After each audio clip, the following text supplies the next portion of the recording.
Hello everyone, welcome to Target45. Today we are going to solve linear search problem in Python. If you still have not subscribed to Target45, please subscribe to Target45. At first we'll understand what linear search is, and just to give you the glimpse of what we are going to understand today, see, we will first code this problem using simple functions, and then we'll understand how to do it with oops.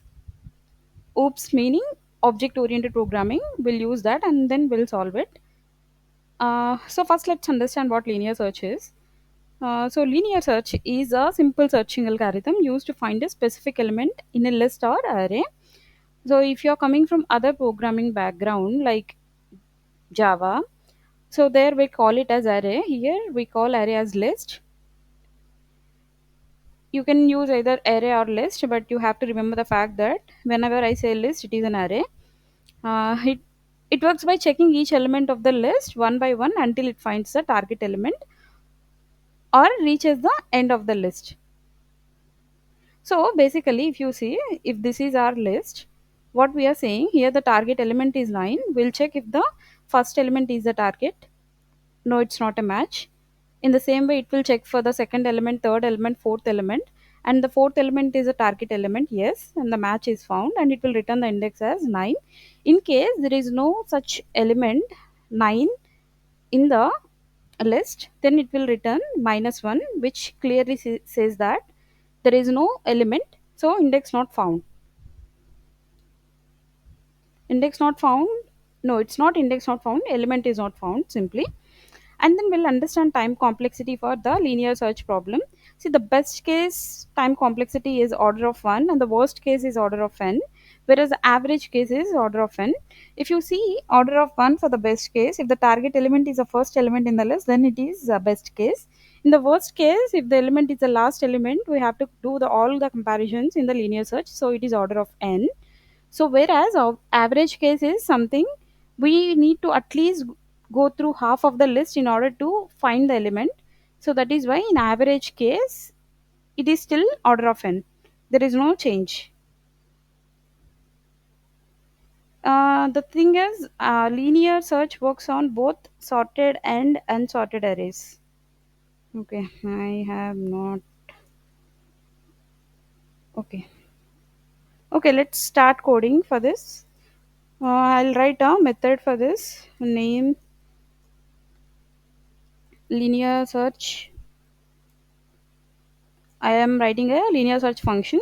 See, always remember that if I by any chance say call this as method, the thing is whenever we are not using oops concepts, this is simply called as a function.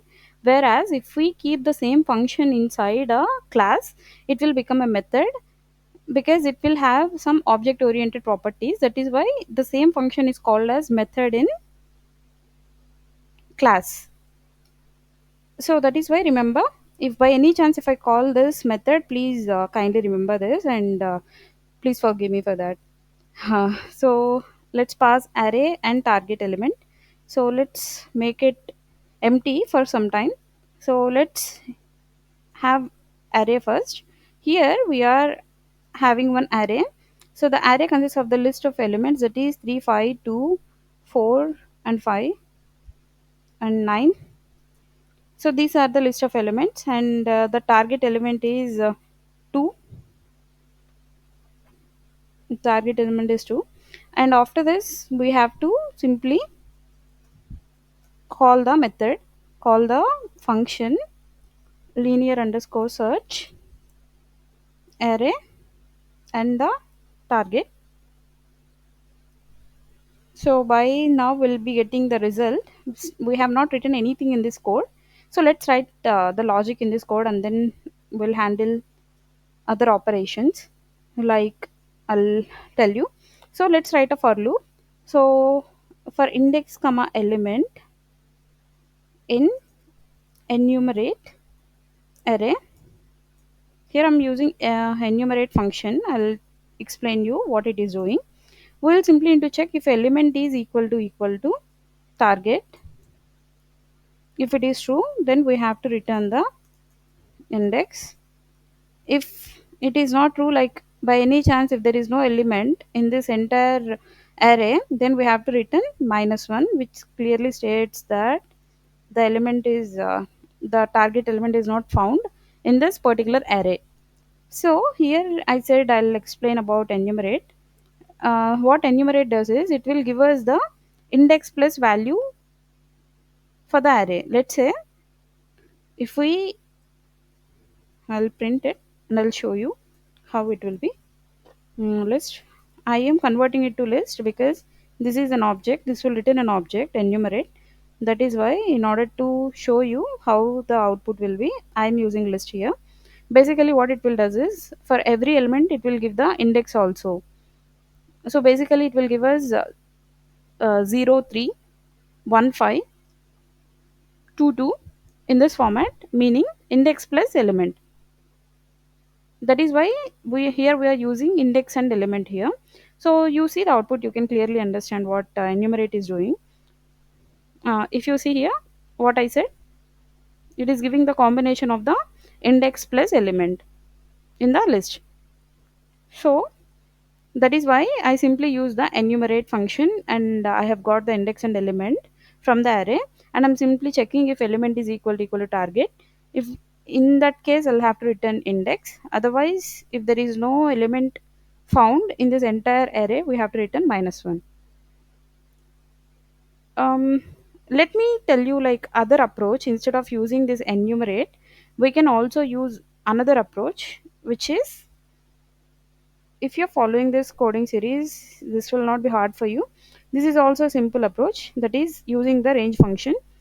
For index in range of length of array, we are using a range function as well as a index length function. Here here what we'll do is we'll get the index. So when we are having the index, we need to check, find the each element in the array manually using that index. Manually meaning here in the code, here we have to write it. So if array, if this index, for this index in the array, if this element is equal to target, we have to print the index. So just I'm showing you the comparison. Like if you use enumerate, this is the logic, and if you use range function along with length, then this is the logic. It is up to you to use whatever you want to use, but I'm showing you the simple variation. I hope you like both, or else please comment in the comment section which one you like the most. I will try to understand. Okay, we have solved it using two approaches. Here I have to return index. um, Basically, let's use only one approach here. We'll use this one only for now. This is for making you understanding. That is why I'm not returning anything.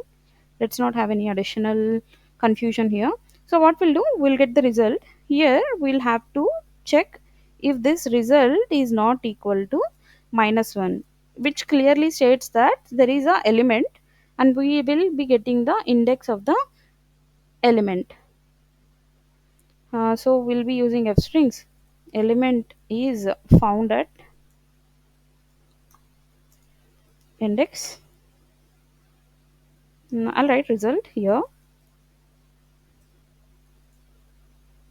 So that's it. And then we'll write the else, and we'll write the print. Element not found.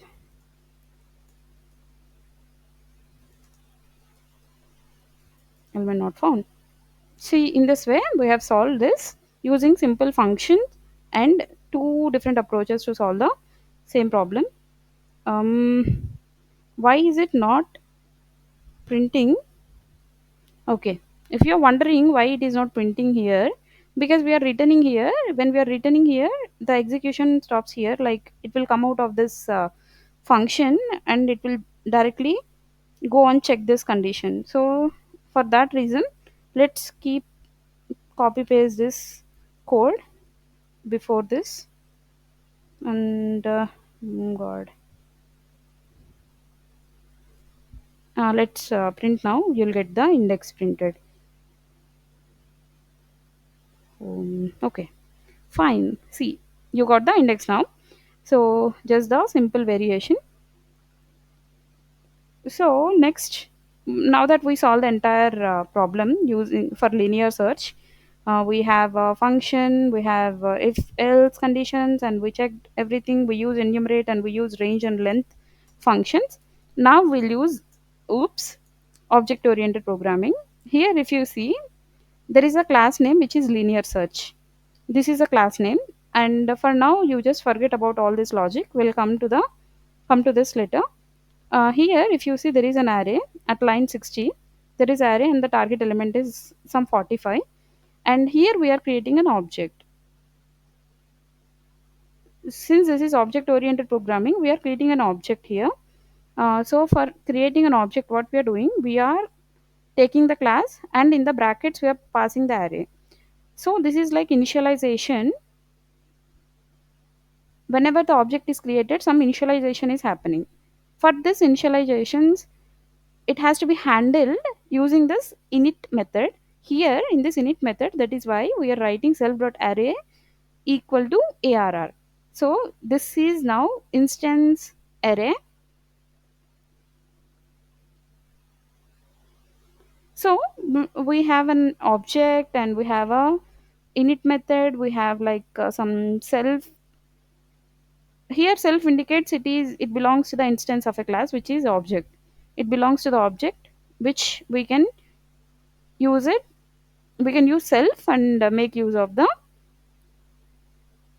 all the variables, all the instance variables in it, or instance methods. So what we'll do is, after creating the object, we'll call a method. Here if you see, this is search is a method. In that search method we are passing a parameter, target parameter. So we are passing the target parameter. If you see here in oops, and you are using, if you are creating object, the first parameter is always self. You have to remember this. In methods, the first parameter is always self.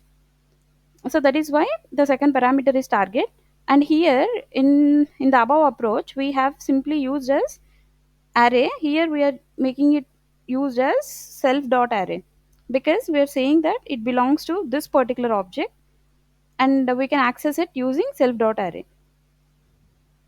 We can create multiple objects like this and we can solve the problem.